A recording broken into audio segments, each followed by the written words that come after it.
Good morning, everybody. Welcome. Thank you so much for logging in. My name's John Gray, and hopefully today I'm going to present to you, unfortunately, the last of the Summer Leadership Masterclasses here at the Sir George Buckley Centre. I'll say that one again, sorry, Sir George Buckley Centre. And I'm going to talk to you about my journey from Boardroom to Boardroom, coming out of sport and starting to work in organisational wellbeing and lecturing at Teesside University Business School. Just as a bit of a start, has everybody got the chat function? Please say hello in the chat. Please put any kind of LinkedIn or connection you want in there. The idea of this is networking and everything. And what I would say is, I know it's awkward to do this online, and I know it's awkward with everything being over the internet. Feel free to drop comments in and questions as we go along. It would be nice to make this a little bit more interactive than me spending 30 minutes talking through some slides and then we come to the questions at the end.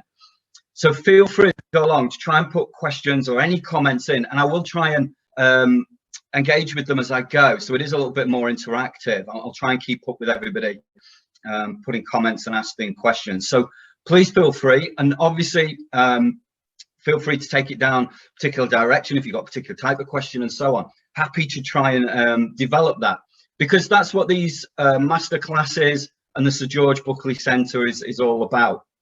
It's about you recognising your own leadership. It's about developing your leadership. And obviously everybody's very different and wants different things, approaches things differently. So it's about developing that self-awareness, creating those networks and thinking along your leadership and how to improve it. And as we'll talk about a little bit later, we've got these accredited programmes, of which this is a bit of a taster. So the idea of these is to bring across some different ideas and get you thinking in different ways. So it might be simply today, you've heard some of this before, but I'm going to present it in a different way that helps you make some ideas, some connections, and bring things together that you maybe not thought of before. So just very briefly, again, good morning. My name's John Gray. My background is in sport and exercise science. And primarily, I'm a strength and conditioning coach with a master's in sports psychology and performance psychology, and I work as a personal trainer as well. And most recently, a couple of years back, I began a role at Teesside University Business School in leadership and coaching in executive organisations and organisational psychology. And it's been a fascinating journey for me, coming from that boot room, working in sport, working with athletes, preparing athletes, and then coming into the business world and sharing ideas around leadership and teamwork. And as I want to talk about today, one observation that I made about the way we work with athletes in a strength and conditioning role. Apologies if you're not sure what a strength and conditioning role is. Strength and conditioning, if you can imagine it, is like being a personal trainer for athletes. We're kind of the fitness coaches is an old-fashioned word for it. We do quite a bit more now than just simply the fitness, but it's our job to make sure that the athletes are physically fit, kind of thing, and conditioned, hence the word conditioned to perform and do their training. So apologies if you're not sure what a strength and conditioning coach, that's what I do. So it's around those elements really. A very specialist personal trainer, you might say. So that's what we do, and I wanted to share an observation from that with you. Apply it to your organisation, or maybe help you see that, and then hopefully spark a few ideas of where you can go with it, and end with some questions to ask yourself about leadership and you being a well-being focused leader from this particular perspective. I can see, as you can see by the books behind me, there are lots and lots of perspectives. There are lots of ideas. So if I can just spark a little bit of thought this morning, then that's the best I can do. Is everybody okay with that one? We all on the right course? We all are here? Can we give you a thumbs up? We all right? We okay? I'm going to take that as a yes, because I know we got some thumbs up. Thank you. All good. Brilliant. Makes sense. Good stuff. Thanks, Ben, Keith, Kieran, Prasad. Thank you very much, folks. So when I started putting this together, by the way, how easy has it been because of the fantastic talks before? If you haven't seen these, please go and have a look, because I will refer to them in the model I'm going to present today. it does demonstrate the power of these particular skills when you're thinking about people's motivation and the impact of leadership on that. Certainly emotional intelligence, authentic leadership, and understanding our bias towards particular working cultures and bias towards people impacts on the model I'm going to present, and I'll demonstrate that as I go along. So hopefully my little talk will tie a few things together for you. So please go and have a look on YouTube. It's the Sir George Buckley Leadership Centre. That's the channel that it's on. That's the one. Yeah. So if you ever go and look on there, they'll all be uploaded. So if you type Sir George Buckley Leadership into YouTube, they will come up. You'll see those videos. They are there. So please go and have a look. Some fascinating stuff, some really good stuff. I've had a look through them. They're really good. Bit of a big show to follow, I must admit, on a Thursday morning. But putting this together, to be fair, wow, what perfect timing to talk about sport. Has everybody been enjoying the summer of sport? Thank you for that one. Brilliant. Thank you, Tim. What a perfect timing to be talking about sport. I don't want to give any spoilers away. So if somehow you've missed it, England did quite well at Euro 2020. I don't know if anybody managed to avoid that and doesn't know the score, so I won't give it away. But we did quite well. In fact, we did fantastic, didn't we? It was a really, really good time. And Tokyo 2020, fantastic. Has anybody got any memorable sporting moments from either of those? Please don't say anything about penalties. That will give the game away. That will create spoilers. I got to admit, for myself, watching BMX and skateboarding for the first time. Wow, that is some clever stuff. And taking medals in those, they're worth watching. But if you have got some moments about these, have a think about, as I'm relating back to the dancing horses, equestrian. Yeah, that's an amazing skill. And if you think about the training and everything, I will refer back to some of these, because a lot of what we do, when you think about that emotional intelligence, motivation, leadership from the coaches, and unconscious biases from coaches impacting on athlete performance and things, there is that synergy between performance at this elite level in sport and organizations. If you think that Olympic athletes are on a 4-year cycle that is planned out, and that's no real difference to maybe thinking of a project in an organization where you're going to release a product in 4 years. Yeah, that was amazing, wasn't it? Coming back from COVID like that and competing. Yeah, and that will tie into some of the things we talk about, and having that planning. And when you think of that emotional intelligence to deal with these ups and downs, these are great examples that you can draw on and think about. And use as ideas in the workplace for talks, for inspirational moments and so on. But they're really good at reminding us what we need to be doing in business in terms of that motivation planning, emotional intelligence, working as teams, the equestrian, working with teams, being the leader on top of that horse, and you have no real, you've trained the horse, you've no real idea what it's going to do when it gets in that ring. So you've got to guide it all the time, and sometimes you've got to let the horse do its thing. You've got to trust the horse that it's going to do its thing. And all of that comes into leadership, doesn't it? That trust in what's beneath you in the hierarchy, in a way, if you want to think of it that way. So we can take these ideas and we can expand them and look at them through different perspectives. And I would say, think of your favorite moments and go back and have a look at those videos. And you'll see often those favorite moments can tie into some of those talks, and you'll see it in action, and you'll see the end product of it.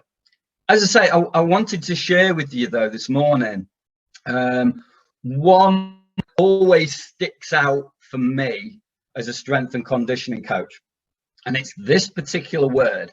Now, if we've got any strength and conditioning coaches in the audience, welcome. This might resonate with you, but for me, as a strength and conditioning coach, as I say, think of it as a fitness coach, the word leggy, every time a pundit says it, every time a commentator says it, it's like nails down a chalkboard to me. Oh, the tightness in my chest. I can't describe how much I dislike this word leggy. It's horrible. And someone actually said it to me yesterday. I was like, oh, terrible word.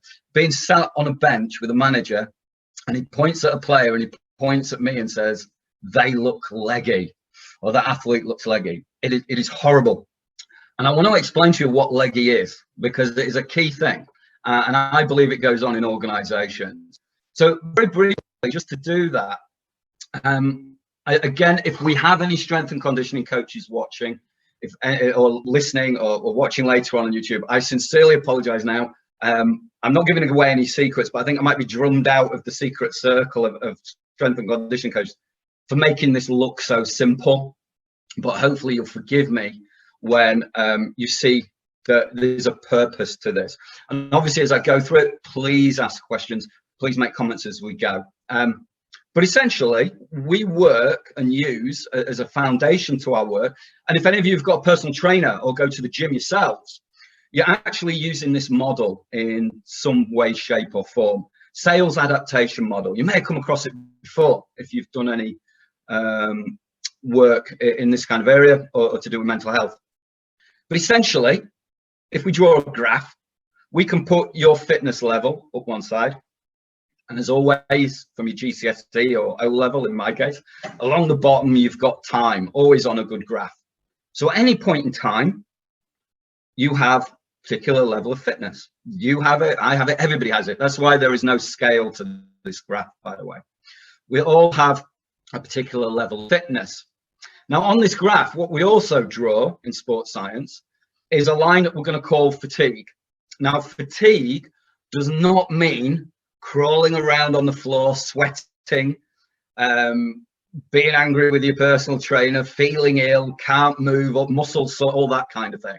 All we mean by fatigue is that you can't perform at your optimal level. But you've probably experienced this in the past. You've gone running, or started a jog at a particular pace, and over time you've had to slow down a little bit. It's not that you can't run. It's not that you can't carry on performing that particular action. You just can't do it at the same level you could before. In weight training, you might have lifted a weight, done some arm curls. You get to repetition 5 or 6, it's all good. Then number 7's a little bit harder. Number 8 feels a little bit harder. You're hitting that fatigue line. It's not that you can't make the movement, but you can't keep the same pace up or move it with the same speed, so on and so forth. So please, when we're talking fatigue, certainly strength and conditioning, that's what we mean. This idea of getting people to not be able to walk and no pain, no gain, no pain and all of that, please, that is not what we mean at all. So what we think of is that gap between where you're at and the fatigue line is your current fitness. That's your capability. That's your resources. If you think of it as a physical and psychological battery, how much you can do, how much energy in that battery you've got, so to speak. So my role as a strength and conditioning coach or personal trainer is to apply some training, to give you some exercises, to make you do some things. Those who've got personal trainers, you might not like some of it either, but we do some training that we think is good for you, based on you and all that kind of thing. I call this a training load. And those of you who've been to the gym, work with trainers and condition coaches, so on, you'll know the idea is we are purposely getting you into fatigue, and we call this the training load. So we apply a training load, and we purposely fatigue you in your training. The intention then that we're going to allow recovery. So we will support your recovery.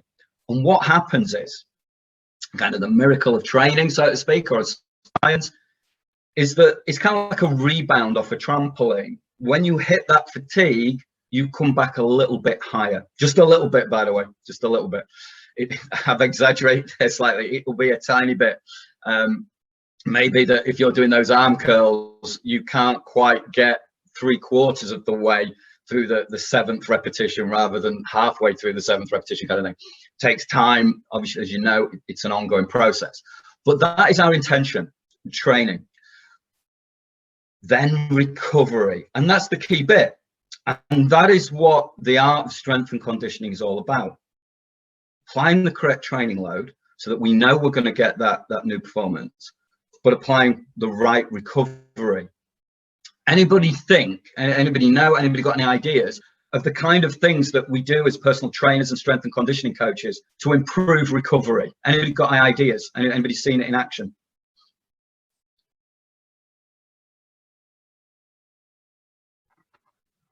Anybody know? Anybody play any sports teams or anything?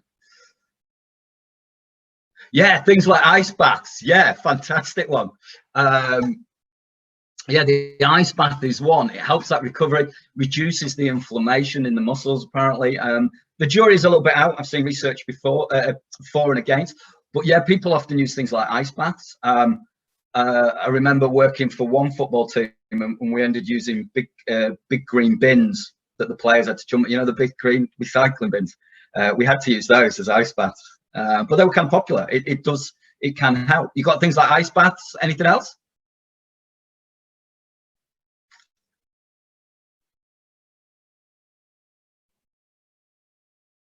Some key things like massage. Yeah, massage is another one that's really useful. Realigning the muscle fibers, getting fluid and inflammation out of the muscles, getting the blood flow back to the heart, so liver deal with it. Lightweight, yeah, cool down. That's a great one, Kieran. Yeah, I've worked in gyms for over 25 years now. Cool downs, you don't see them very often in the gym, and you didn't see them very often in sport a lot of the time. Diet and food, yeah, that is a big one. Absolutely spot on. Support for diet and food. So as you can see, there is one more. There's a real key one as well that people often forget. Really popular at the moment, in terms of a lot of talk, a lot of work going into how to make it better. Yeah, rest and sleep. That is the key thing. So it's allowing that recovery. So what so personal trainers and strength and conditioning coaches are not just those mean people that give you 10 press ups to do. The idea is they can support and give you advice, so that when you come back for that next training session, you're at that new peak. Just as a word of warning, I do apologize. For those of you maybe did in your New Year's resolutions a training session around about January the 6th, and you're thinking, great, I hit fatigue. I was definitely fatigued. I felt it. I haven't done anything since, but as John's graph shows, I'm at a new peak performance. I'm sorted. Unfortunately, it doesn't quite work that way. Yeah, a training session can do that if the training load and recovery is correct, but you will very, very quickly return to where you were before. I won't say normal, where you were before you started, I'm afraid. So that one training session in a year really doesn't set you up for the rest of the year. I'm sorry about that, folks. You got to keep going. And obviously, the bigger the gap you create between your current fitness and your fatigue, the higher intensity or the more workload you've got to do to get in fatigue to cause the body to change. And that's where we talk about progressive exercise. Does that make sense to everybody? That's the model we work on. And we can sometimes think about that training load. Certainly when you're dealing with Olympic athletes, you're dealing with a particular build up for a competition. If it's a few months down the line, that training, that graph can be thought of as on a daily basis. You can also think of it on a weekly and a monthly basis. So we often look at load over a month and then recovery and then competition kind of thing. So that you might apply a high training load over a particular period of time and then have a slightly longer period of recovery in preparation for the competition. But essentially, I'm sorry, you've got a strength and conditioning coach, you've got to admit, that is essentially what we do. That's where it can be boiled down to.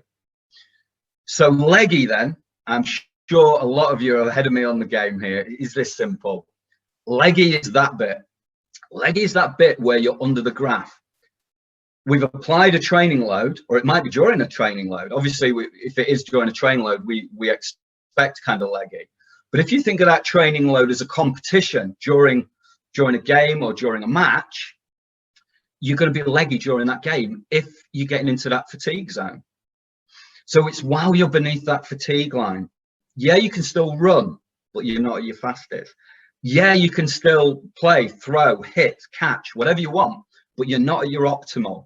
So it's got this nickname, kind of the look leggy. Managers and coaches like, oh, they look leggy. They don't look like they're pulling something. The legs look heavy, basically. And it's obviously at that point, I tend to get accused of I've either done too much or too often or whatever else. But if a player looks that way, then obviously we think about the training, but we also ask them about the recovery. It's something going on in the recovery. And often there might be other things going on in life and all sorts of things that can impact on that. But that's what that leggy is. So to me, as a conditioning coach, it always feels like it's my blame. Because the problem is, while you're in that leggy zone, we've got decreased performance. We can have decreased confidence and decreased mental health over time because you're making more mistakes. You make the wrong decision in the game, or you make the wrong strategy, or you don't concentrate. You're not concentrating on your strategy in a race. You're concentrating on how your body feels. You're internalizing those thoughts, and it becomes problematic. Over time, there are well-being and immune system and health system implications for this. And obviously, someone mentioned in the chat there about the COVID. If you think about what they needed to do to get above that, and I imagine, yeah, they still competed, but there would have been, it would have been interesting to see how far they recovered up that graph to where they were before. That would have been interesting to see. But that's the important thing. So as a strength and conditioning coach, coming from sport, one of the things we think about is not just training load, not just number of press-ups and so on, but also recovery. We apply these stressors, we apply this training load, we apply these competitions, but then we have to think about letting people recover, letting people get back up to performance, and letting themselves and body learn new things so they come back better, they come back higher up.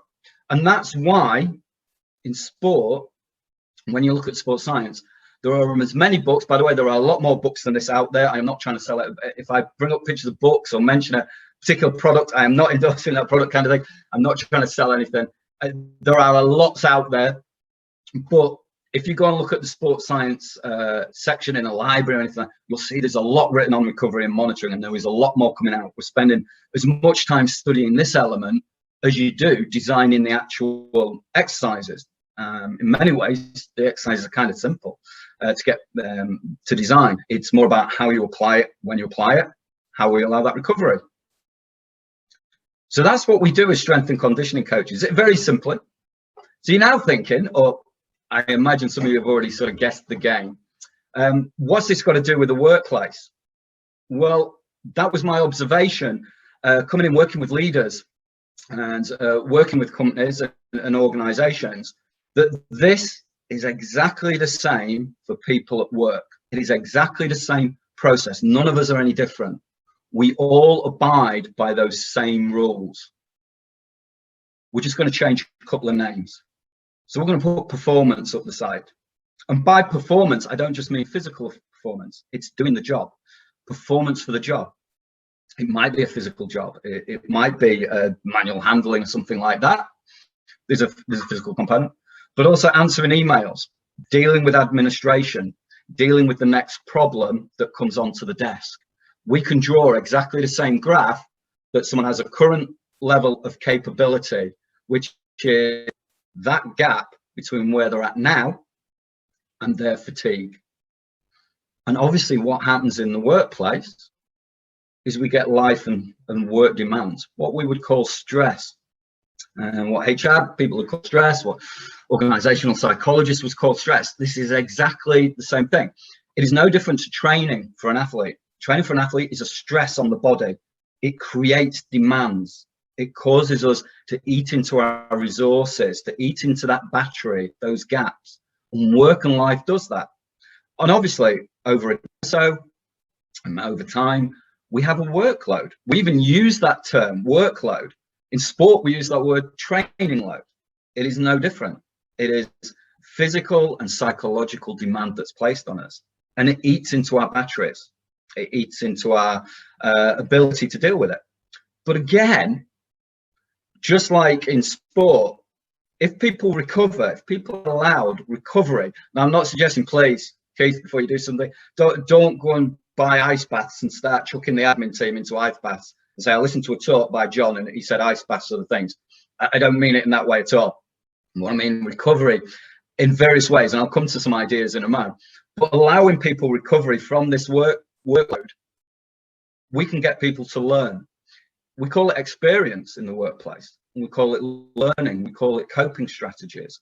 It's the development of that. If we allow that time for recovery and reflection, just like we would on a training pitch with an athlete, here, if we allow people those moments to sit back and go, right, what did we learn from that? Allow people to gain from that experience or develop coping strategies over time, we end up with that supercompensation again. We end up with greater capability. It's exactly the same model. It's exactly the same process. Does that make sense to everybody? If you want to give me a thumbs up. If you've got any, please, if you've got any questions or comments about that, please make sure you type away. Does that make sense? Thank you, Ben. It's the same thing for me. It's the same thing. So if I'm working as an executive coach, if I'm working with leaders and C-suite executives and all sorts of people, to me, it's this same model. I'm working with a business athlete. It's the same thing. You've only got so much capability. It's about maximizing that and developing it further, using training to develop that further. Thinking of training in the same way, but for the performance level for that organization. However, come on, let's be honest here, folks. This is an ideal, isn't it? That's an ideal. And it is the same in sport. I concede. Lots of things get in the way. All sorts of things happen. That is what we're working on, but it's an ideal. Let's be brutally honest. This is more, this is more what it's like on a work day. That we start off, we go into work, Monday morning, just for argument's sake. Performance level, fatigue, we've got that level. And then the first lot of demands come in and we're okay. And then the next email hits and then there's a meeting and then we've got somebody else. And then someone brings us a problem to, so we eat into fatigue on Monday and we're in that fatigue. We go home Monday. Now at that point, we should recover. We should maybe, you might spend 5-10 minutes, those of you that use reflective practice, journaling and things, which are really useful things. That emotional intelligence sort of side of developing journaling and things, really recommend it, that reflective practice. But we get home, maybe travel home for an hour at 6 o'clock at night. We say, oh, it's all right, I'll eat in front of the computer because I've got more emails to do, or I better just check that email went through, or I better just check that report for the morning. We don't recover. Even when we go on holiday, people take emails with them. People take the laptop or the phone, it's on ping. So we come back the next day and we're down, we're already eating with our capability. So Monday, Tuesday, and over time, if this carries on, we are living in a leggy life. And this is where we end up with that illness and burnout, because we never get above that fatigue line. We're always in that fatigue line because we're always asking demands of people. There's always another demand in there. And the thing is, we can't, sorry about that, bit of a PowerPoint up all there, sorry about that. We can't remove stress. So just like in sport, we can't actually remove sport. We can't remove tackling from rugby. We can't remove sprinting from football or netball. Hockey, we can't remove dribbling with the ball kind of thing. Those stressors, those things that eat into our, we cannot remove. So we have to focus on the other side of the graph as well. We have to think about recovery. And that's the key bit for me that's often missed in leadership and organizations. That research is showing, again, just like in sport, there is a need not only to understand the nature of stress and how we apply stress in the workplace and how we ask people to do jobs and all of those elements around authentic leadership, motivation, bias and emotional intelligence, but also begin to think about how you allow recovery, not only for yourself, but for your teams as well.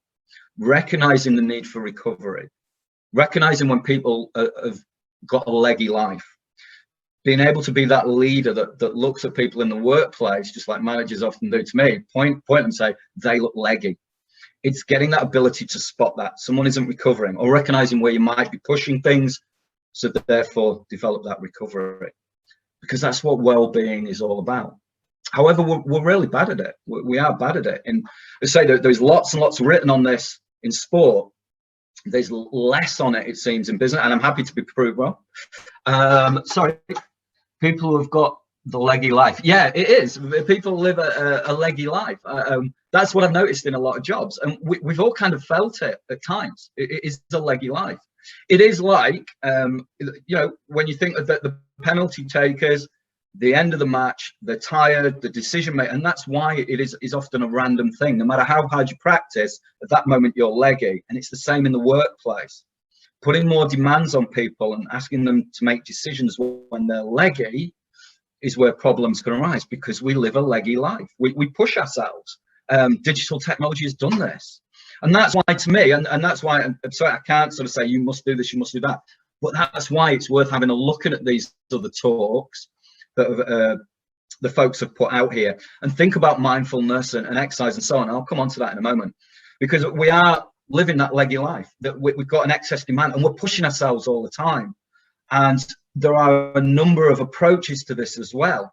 If you think about some of the philosophy behind some of the annual performance reviews and everything, that no matter how well you did the year before, you've got to do better this year. It's always this continual demand for more and more and more. And we put ourselves into that through our organizational cultures and things. So it's recognizing that we can't remove stress. I'm not saying that at all. We want to be performing. We need to perform. Sports people need to perform at the very best, at the highest level, at the Olympics, under that immense pressure. After years of training, that they're there for one moment, and you see it when it goes wrong. And that's the unfortunate thing. We cannot get rid of it, but it's understanding then how you deal with it afterwards as well, allowing that recovery. So when we're thinking of a model of well-being, from myself, and again, as I say, all these books behind me will probably give different ideas and so on. Well-being is finding that balance between challenges and resources, and trying to keep that challenge as best you can. So as a coach, when I'm training people, when I'm coaching people and so on, the challenges I put in front of them will obviously put stress on those resources, for want of a better word, will challenge those resources, for want of a better word. So it's not easy, but then it's recognizing how I get back to that balance afterwards and that recording. So we're thinking of those key elements.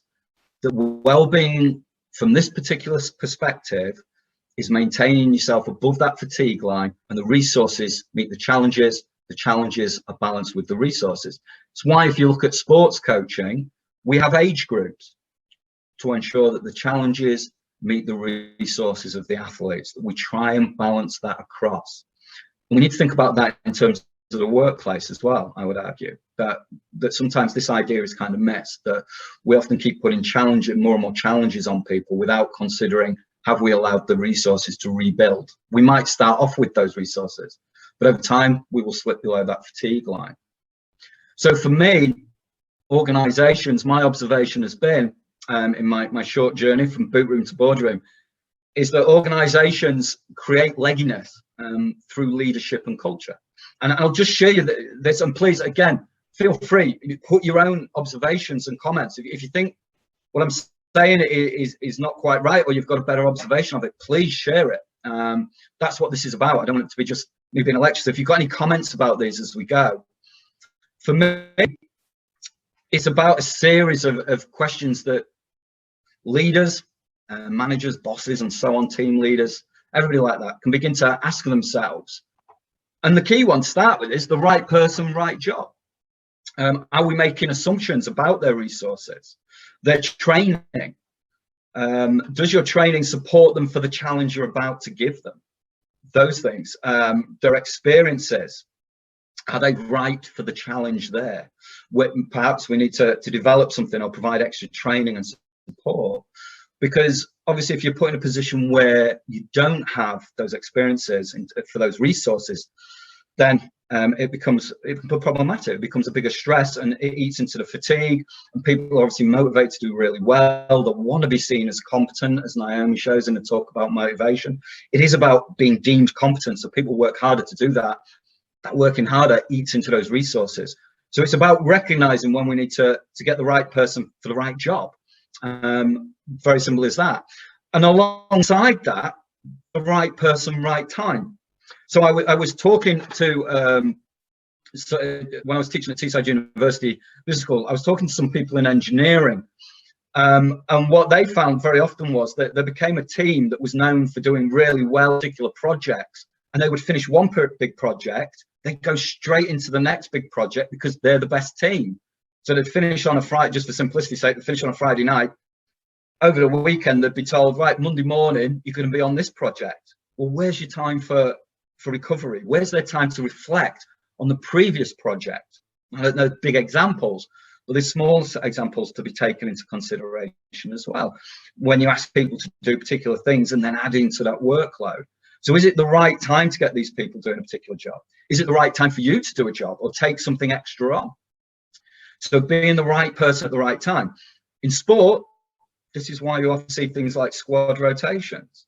When you see things like substitutions, is recognizing when people are about to hit a line or hit a particular, so you bring them off and you bring someone on, it's their time.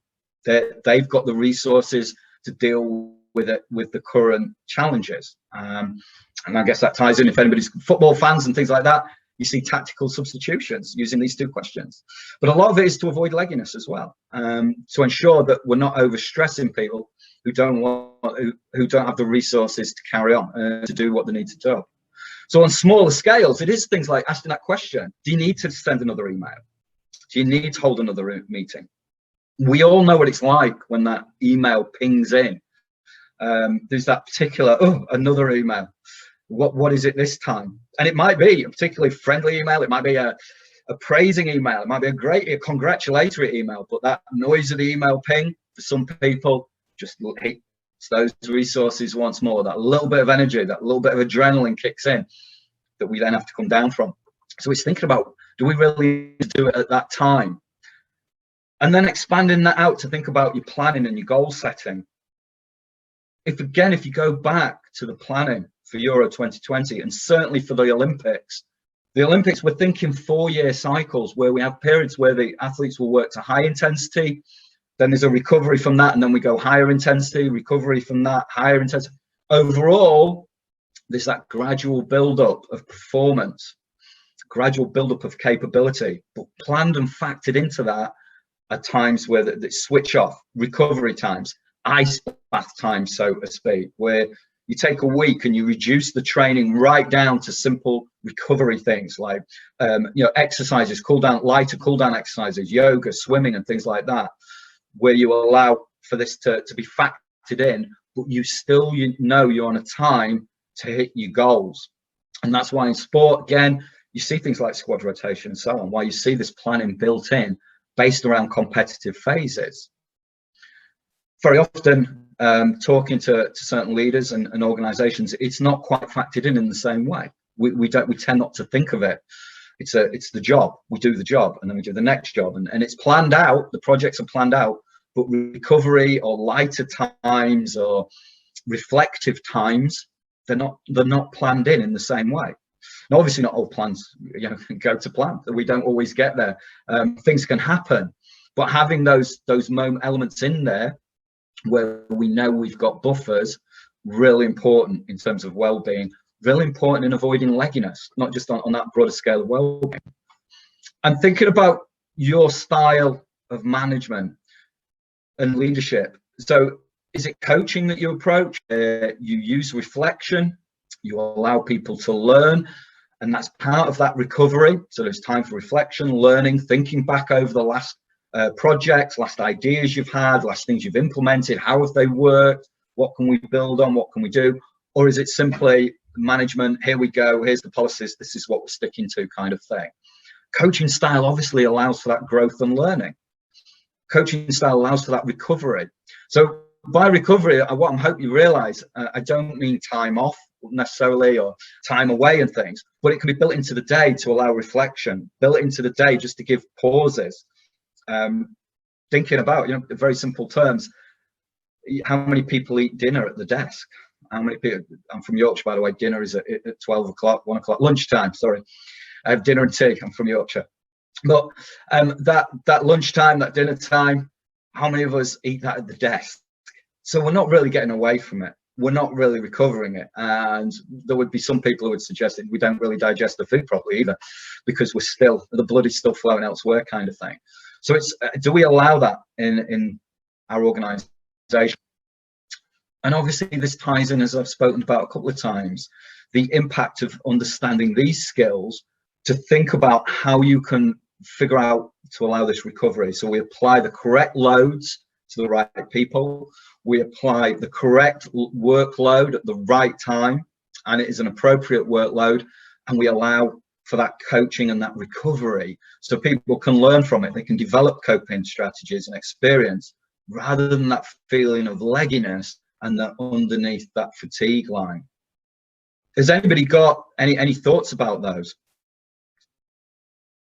They're my kind of observations talking to people over the past few years, where I think that's where you're creating your legginess, by not answering these questions effectively.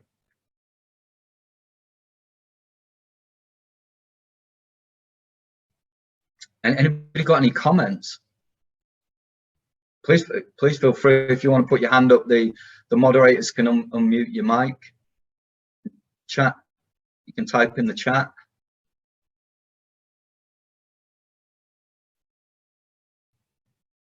Are we okay with that one?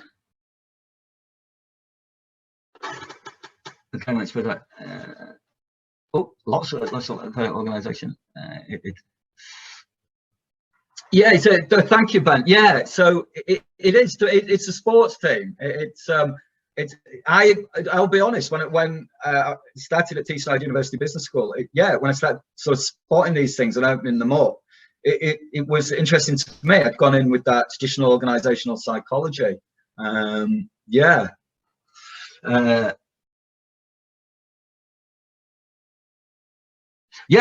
in terms of, that's a great question. How to implement in an organisation. As you are trained with this concept, the organisation is not, and it's that educational element, isn't it? And thinking about your own actions as a leader and so on. So yeah, the organisations, it's about using these ideas and having these discussions and coming on these sort of courses and using this learning to educate more people in the organisation. So as you say, it is about working with people to develop these skills for yourself. So I accept, that this has come about, my observations come out because the people I'm working with, as people have admitted in the chat, hadn't thought of it either. And we had those conversations in the classroom, and that's the idea of these courses, to develop this kind of education and develop this different way. And I'm sure when you go back and think like that, well, actually, yeah, I've thought of that. I've thought of that before. I've heard it put a different way, but this different perspective is the idea, and that's what we can do with education. Present the ideas to your organisation, chat to people about this, and share that, and that's that networking, but within an organisation to slowly spread out. For me, a lot of it starts with educating the coach. So one of the things, just to put a slightly different spin on it, one of the things that's interesting is, brilliant, I'm going to come to that one in a minute, Jade. We can sort of get some ideas. One of the things that was interesting, when I did my master's in sports psychology a few years back, what I found was a lot of the materials talked about working with the players and the athlete. But when I started working with teams, I found they weren't the people I needed to work with. It was the coaches, the person at the top, the manager. They are the ones that create the culture of the team.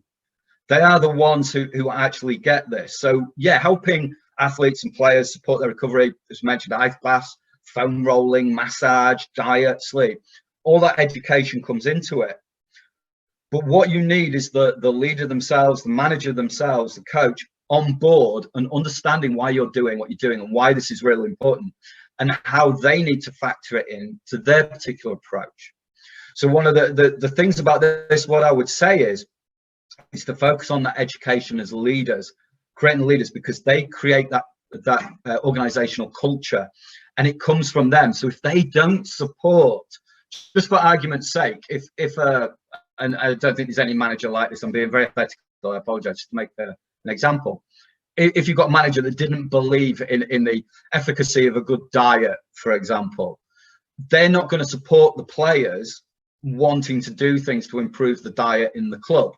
They're not going to change what's in the vending machine, so to speak. They're not going to change what's in the cafe, what's available. It's going to stay carrot cake and a coffee, if you see what I mean. Nothing wrong with carrot cake. I like carrot cake. I just thought of that. But they won't support a better diet.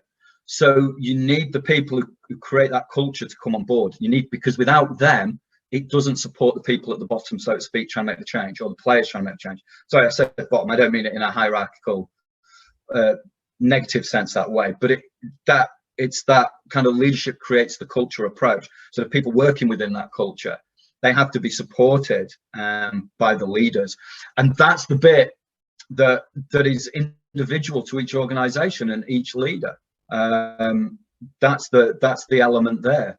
So that's how you begin to deliver it within the organisation, is that education at the top for that leader, because they create that culture. It's their approach that determines how things are implemented in the workplace. How can we help that team join it? Yeah, so I'm going to come to that one, Jade. Sorry, I'm just reading this. Yeah, bring about change of behaviour required. Yeah, that's it. Yeah, it's got to be internalized. It's hard to say top down. I put my foot in it a little there. I accept that. That's my fault coming from sport, because we tend to have the coaches and with the athletes. It's sad, but if the coaches are not buying into it, there is no support for the players to take it on board. That is the thing. It's got to be across the board, the whole lot, everybody in together. I still apologize for saying top down. I don't mean it in that way, in a negative way, because these ideas need to come from the floor up as well, so to speak. The athletes have got to be saying, they've got to admit when they're getting leggy. People have to admit when it's getting too much, or else those that create the culture don't know to create the change. So I apologize about that sort of negative connotation of top bottom. What I was trying to just mean was that it is the leader that has to support that culture, because no matter how many good ideas are created in the team, if the coach doesn't want to take them on, they won't take them on. The coach is in charge, so to speak. So yeah, it sounds like I'm being negative with this top down kind of hierarchy kind of thing. I don't mean it in that sense. I mean, that's the ideas have got to be bought into across the whole board, across that organisation, or else change can't happen.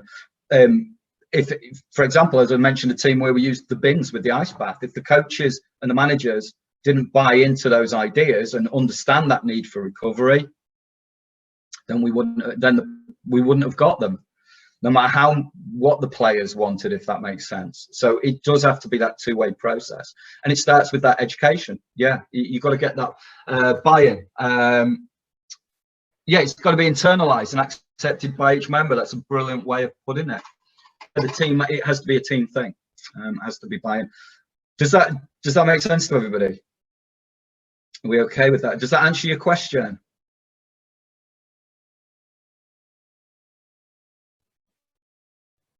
Cracking. Please keep the questions coming. So just about bringing it. Jade, you mentioned, I'm about to answer that one. So some little bits. Just one, by the way, while I was putting this together, this one might interest you, hence the picture. The sunlight, ergonomics is a thing to have a look about. So in terms of recovery, so yeah, we can all think about how we apply, right person, right time, the stress and so on. When we put demands on people we put demands on, and how and when. And thinking about project teams, how we put those together, who's involved in things, and how we can make sure that we kind of rotate people under pressure and with responsibility. But some other things that I was sort of came across, some other things.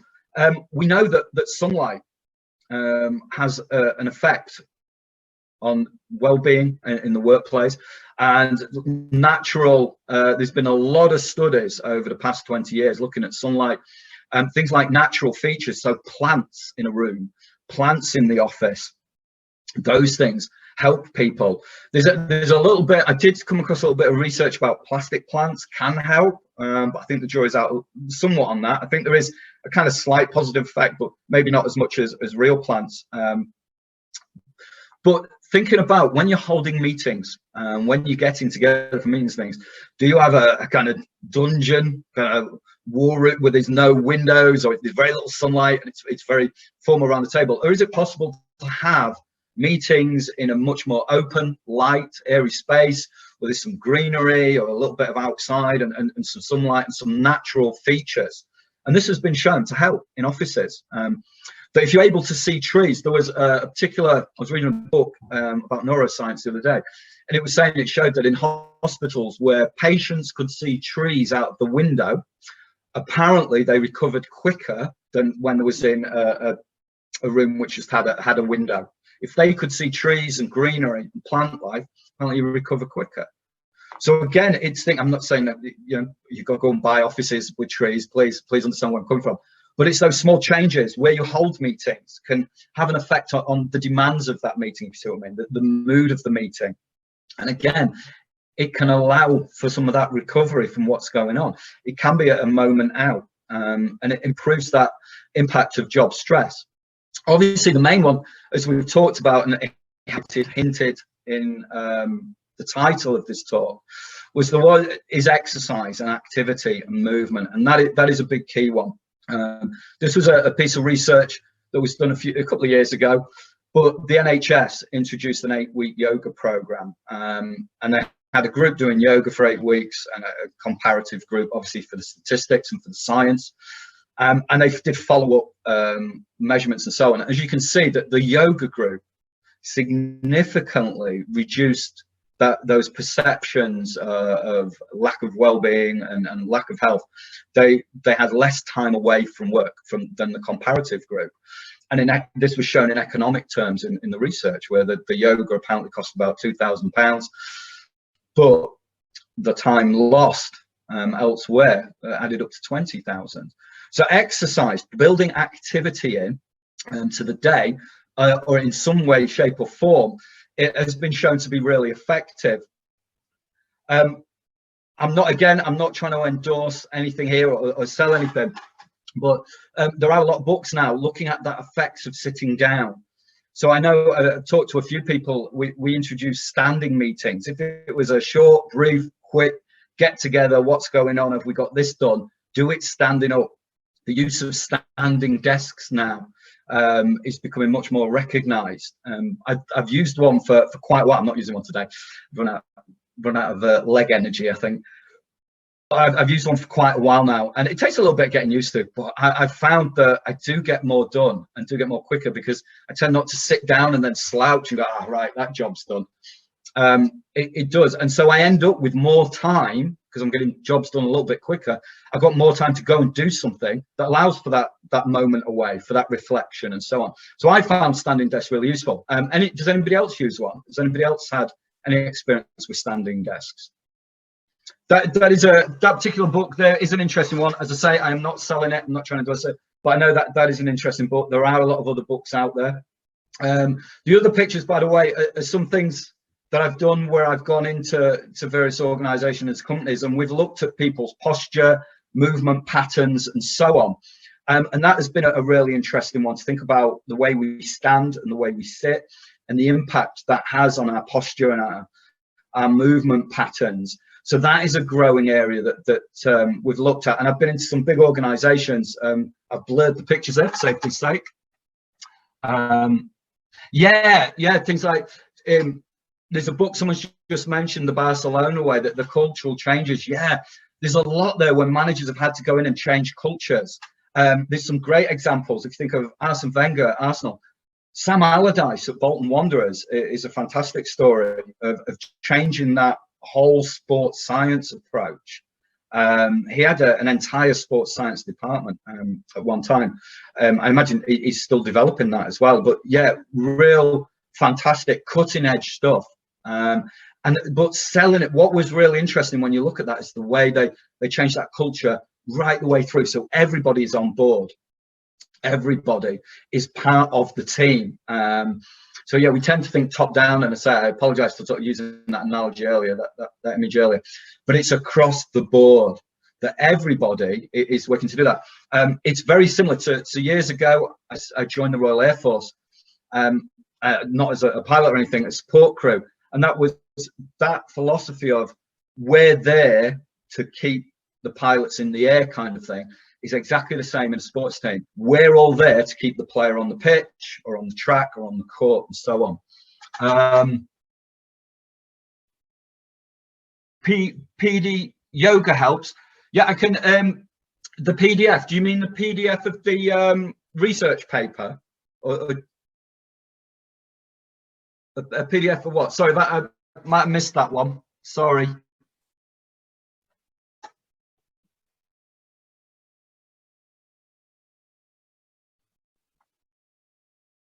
Yeah, I say I'm not selling. Yeah, I'm not papers. Yeah, I will do. Yeah, there'll be a lot become available, I imagine, through these things, through these courses. Yes, yoga. Yeah, I'm not very good at yoga. I apologize. I'm like a plank of wood when it comes to stretching. I prefer Tai Chi because it's moving.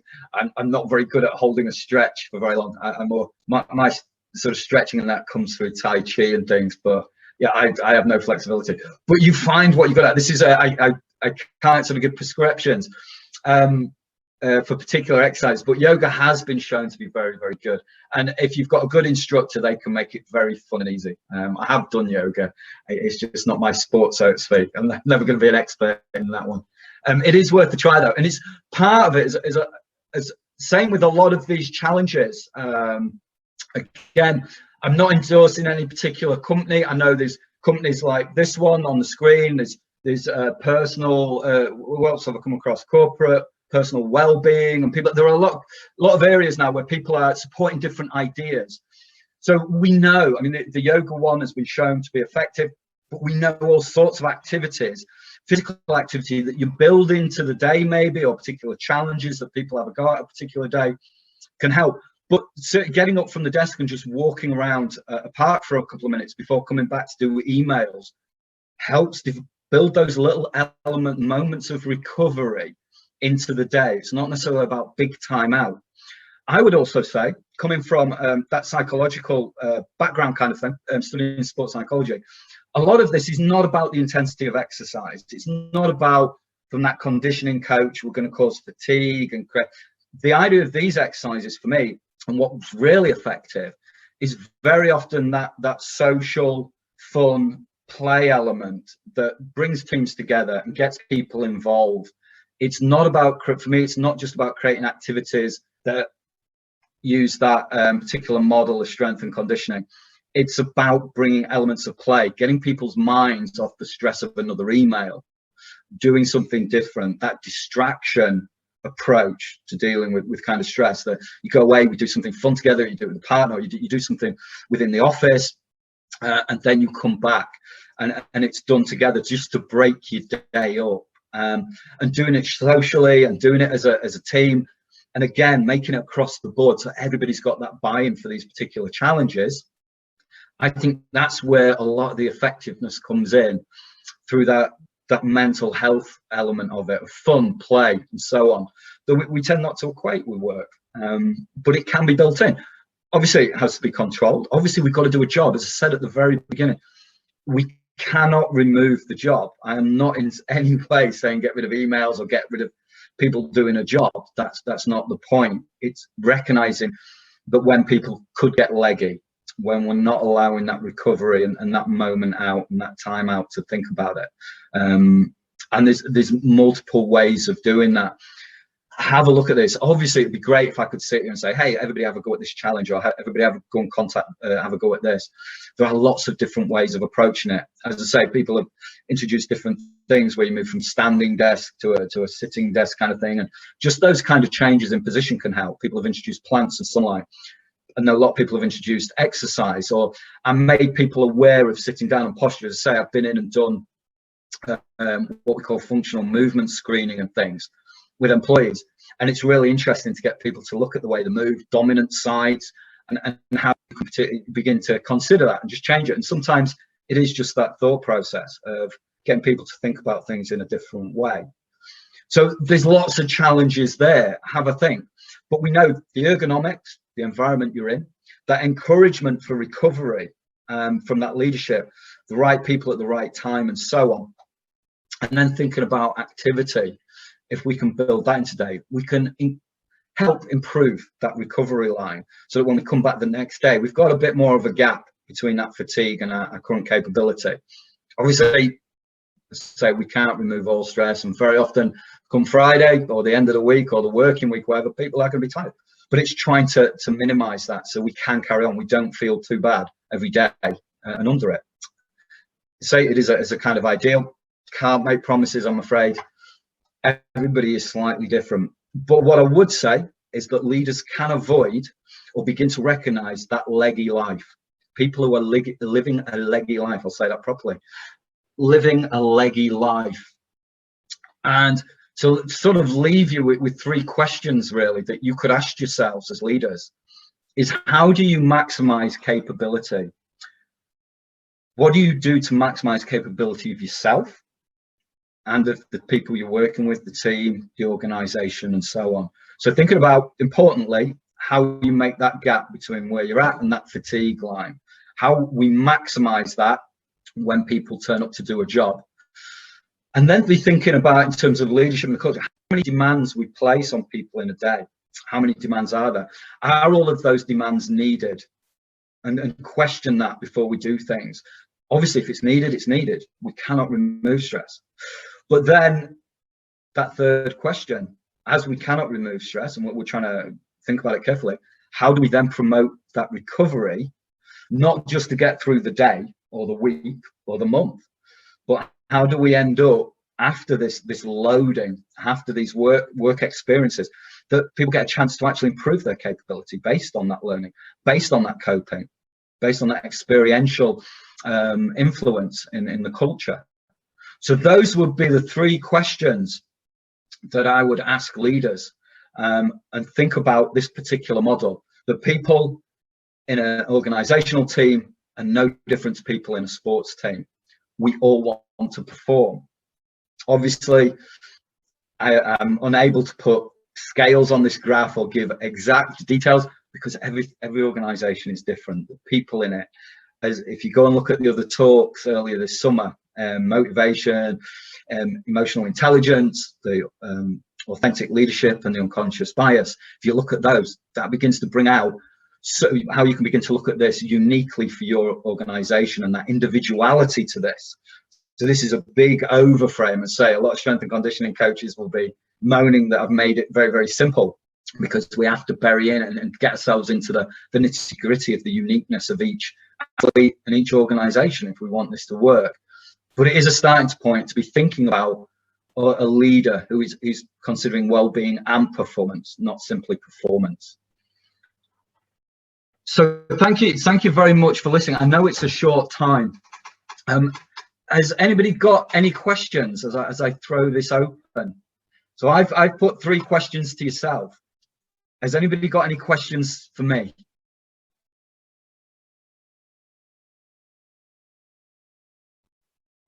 It kind of pinged up. Thank you very much. Thank you. I appreciate that. It's always hard doing these kind of online. I'm never quite sure. I'm like the world's worst comedian because I'm just looking at myself in the mirror. I never know.